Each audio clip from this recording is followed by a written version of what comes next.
എൻ്റെ കസിൻ അനിയത്തിയുടെ കല്യാണത്തിന് ഡ്രസ്സ് എടുക്കാൻ പോകുന്ന പോക്കാണ് കേട്ടോ ഇത്. ഞാനും കുഞ്ഞുമോളും ഉമ്മച്ചിയും കൂടിയാണ് പോകുന്നത്. എൻ്റെ വീട്ടിൽ ചെന്നിട്ട് ഉമ്മച്ചിനെ പിക്ക് ചെയ്തിട്ടാണ് പോകുന്നത്. ഇപ്പോഴേ എടുത്താലാണല്ലോ നമുക്ക് ഡ്രസ്സൊക്കെ തയ്പ്പിച്ച് കിട്ടാൻ സമയമുള്ളൂ എന്ന് ഓർത്തിട്ടാണ് ഞങ്ങൾ നേരത്തെ പോകുന്നത് കേട്ടോ. അങ്ങനെ ഇതാ ഞങ്ങൾ തൊടുപുഴ മഹാറാണിയിലാണ് പോയത്. എനിക്ക് അത്യാവശ്യം ഫേവറേറ്റ് ആയിട്ടുള്ളൊരു ഷോപ്പാണ് കേട്ടോ മഹാറാണി. അവിടുത്തെ സ്റ്റാഫ് ബിഹേവിയറും കാര്യങ്ങളും സെലക്ഷനൊക്കെ എനിക്ക് ഭയങ്കരമായിട്ട് ഇഷ്ടമാണ്. ഞാൻ അതുകൊണ്ട് ഡ്രസ്സ് എടുക്കാൻ കൂടുതൽ മുൻഗണന നൽകുന്നത് മഹാറാണിയിലായിരിക്കും കേട്ടോ.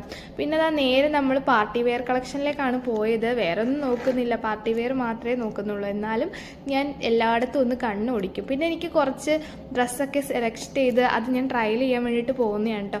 അപ്പോൾ അതാ കുഞ്ഞുമോളുടെ ഡ്രസ്സാണിത്. എനിക്ക് ചെന്ന് എൻ്റെ ഡ്രസ്സും ഏകദേശം ഇതുപോലെ തന്നെയാണ്. അപ്പോൾ അവൾക്ക് ഒരേപോലത്തെ എടുക്കാമെന്ന് വിചാരിച്ചിട്ട് നേരെ എടുത്താണ്. അവൾക്ക് ഇങ്ങനത്തെ ഡ്രസ്സ് ഭയങ്കര ഫേവറേറ്റ് ആണ്.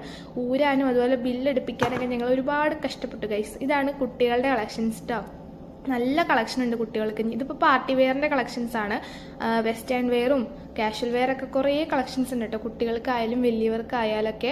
ഞങ്ങൾ പാർട്ടി വെയർ മാത്രമാണ് ഇപ്പോൾ നോക്കിയുള്ളൂ, അതുകൊണ്ടാണ് ഇത് കാണിക്കുന്നത്. അങ്ങനെ ഇത് എൻ്റെ ഡ്രസ്സാണ്. എൻ്റെ ഡ്രസ്സും കുഞ്ഞുമോളുടെ ഡ്രസ്സും. അവൾ അത് വീട്ടിൽ ചെന്ന പാടെ എടുത്തിട്ടതാണ്. പിന്നെ രാത്രി ഞാൻ അവൾ ഉറങ്ങിക്കഴിഞ്ഞപ്പോഴാണ് ഊരുന്നത്. അപ്പോൾ മനസ്സിലായില്ല അവൾക്ക് അതിനോടുള്ള ഇഷ്ടം എന്താണെന്ന്. പിന്നെ രാത്രി ഇക്ക വന്നപ്പോൾ മന്തി മേടിച്ചുകൊണ്ട് വന്നു കേട്ടോ. കുഞ്ഞുമോൾ ഉറങ്ങിപ്പോയി. പിന്നെ ആ മന്തി ഞാൻ ഒറ്റയ്ക്കിരുന്ന് കഴിക്കുകയാണ്. ഇക്ക കഴിച്ചിട്ടാണ് കേട്ടോ വന്നത്. അങ്ങനെ അതൊക്കെ കഴിച്ച് വയറ് നിറച്ച് ഞാൻ സുഖമായിട്ട് കിടന്നുറങ്ങി ഗൈസ്. മന്തി കിട്ടിയാൽ പിന്നെ വേറെ ഒന്നും വേണ്ടല്ലോ.